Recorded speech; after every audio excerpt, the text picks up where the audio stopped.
You know, barrels in Phantom Forces have undergone quite the change throughout recent time, from the addition of new barrel types to nerfing the previous most reliable and best barrel options in the entire game. But more importantly, the barrel attachments a person uses can say a lot about how they are as a player and how experienced said player is. But before we dive into all of that, I just gotta give a quick disclaimer. These stereotypes do not apply to everyone. They have reasons for existing, but there will always be exceptions. For example, if the stereotype for the Kozaku site is it's exclusively used by hypersweats, that doesn't necessarily mean you actually are a hypersweat, but that's basically what everybody thinks about you when you use the Kozaku site. Okay, are we good now? Have people understood? Okay, cool. So, without further ado, let's get into the episode.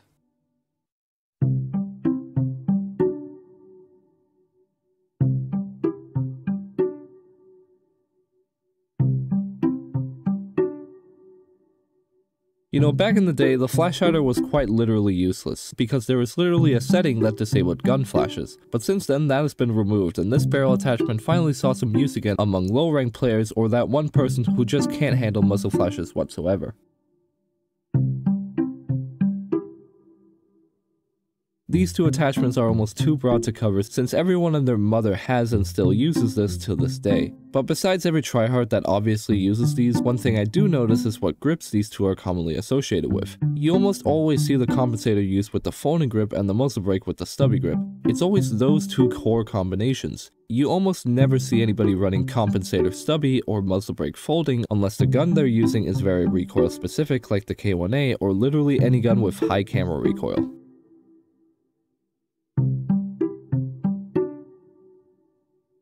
This is one of the newly added attachments that are already slowly becoming part of the meta. So obviously you're going to see a whole lot of tryhards using this. And hell, sometimes you see it combined with the folding grip on high camera recoil guns like any LMG or battle rifle. But one thing is for sure, most people probably misunderstood how this thing worked at first.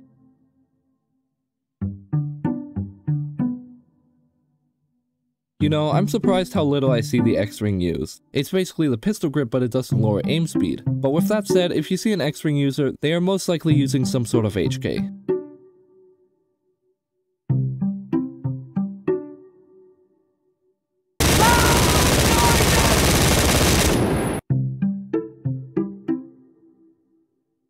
Aside from maybe a few pistol users, the Halbek Device is pretty much only used by memers. Not even the new fancy recoil adjustment and buffs this thing got makes it viable. It's always just memers using it on the M231.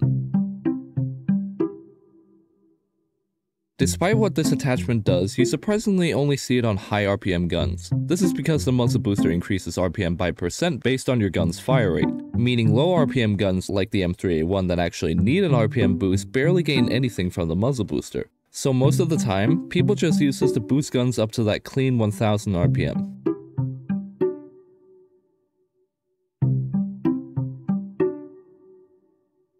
This person either just started using the GSP or they are that one person who only uses realistically accurate Olympic weapon setups.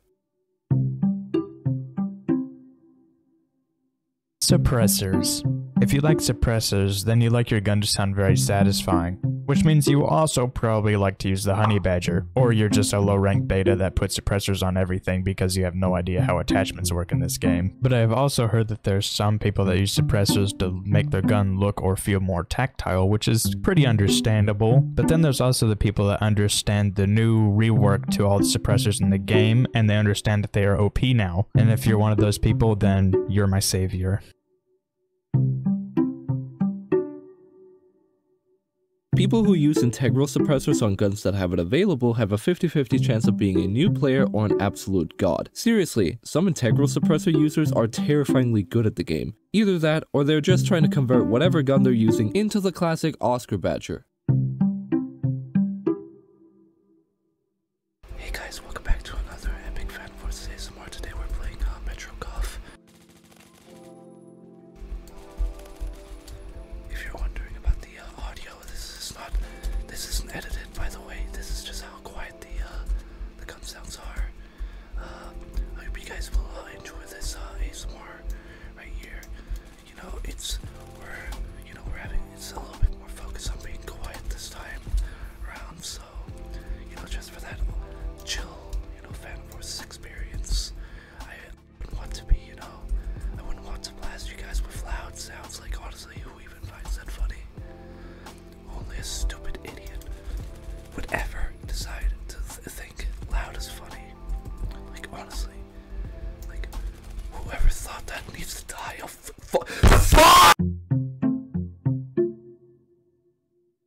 People who use these can be split up into two categories: those who actually use it for its RPM decrease on high RPM low ammo weapons like the Beowulf ECR, or that one guy who uses the oil filter and silent ammo on the MC51 for the classic quietest gun in the game setup.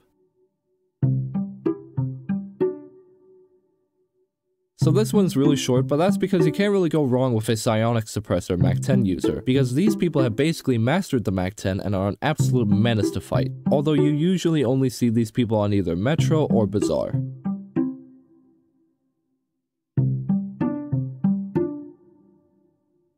Now, to tell what kind of person you're dealing with here, you have to look at which choke they're using specifically. If they're using either the duckbill choke or the diverter, they don't like the damage decrease the other choke modifiers have, but they still want to decrease spread. If they're using paradox chokes, they're probably also running slugs ammo. And lastly, if they're using any of the other choke modifiers, they are most likely a shotgun hypersweat.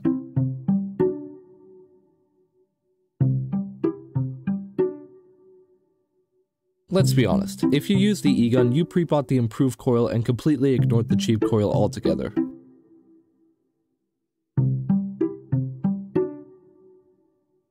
Man, after the new barrel variants were added, I barely see anybody use this anymore. It's surprising how this went from the top of the meta all the way down to the point where it's never used anymore. And honestly, I understand it because the damage decrease nerf is so severe that it adds an extra shot to kill on most guns it can be used on. Now, to avoid confusion, I'm talking about the barrels that are outright named long and short barrel, as they are the old versions of the new Carbine, Squad, or whatever the hell the barrels that were recently added were named. But yeah, rest in peace the old king of barrel attachments.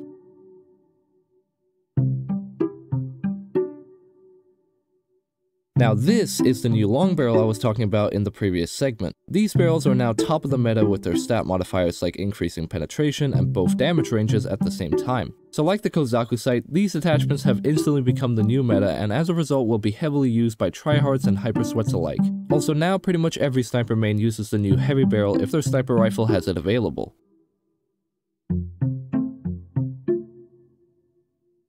Honestly, short barrel before wasn't all that great. All it did was decrease a bunch of vital stats in exchange for a speed boost. But like the new squad heavy whatever barrels, the new stat modifications these barrels have instantly propelled them into the meta, although this time it's leaning more towards the tryhards, specifically with a hyper-aggressive playstyle.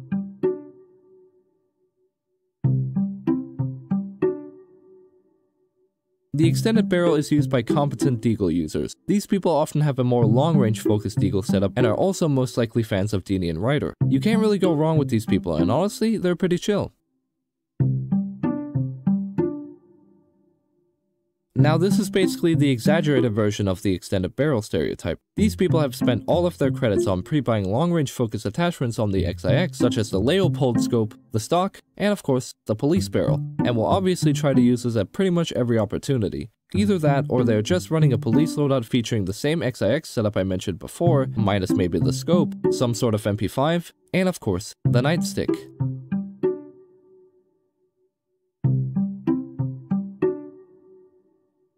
Now, Bars Barrel users have a 50-50 chance of being God tier or God awful. Although if they're using the Bars Barrel on the AK-103, then there's an easier way to tell how good they are. If they're using the 5.56 ammo, then they're just your average player. But if they're using default or armor piercing, you best start server hopping already, because this guy will single-handedly ruin your KDR in just one match.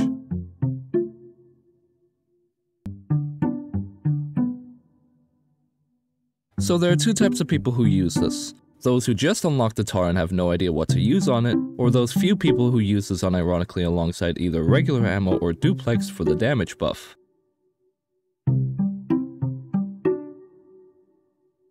People who use the Obrez barrel always use hollow point and remove stock, and maybe occasionally the stick mag on their PPSH. You never really see the Obrez barrel used just on its own, because it's basically a direct downgrade all things considered. Or you're that one psychopath who combined this with the chainsaw grip on their NTW. But seriously though, why would you do that to your NTW, dude?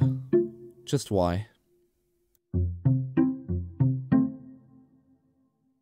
So this is pretty much exclusively used by people who are just starting out with the Obrez. Because this thing is like a laser pretty much. It doesn't do anything game breaking, but it does make the Obrez just a tiny bit better.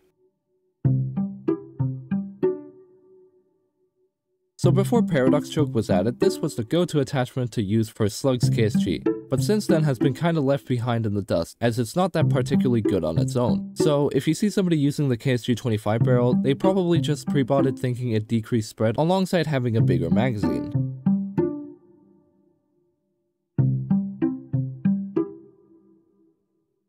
Oh, look at it. Look, it's a little tiny revolver. Oh my god, it's so cute. Snap back to reality.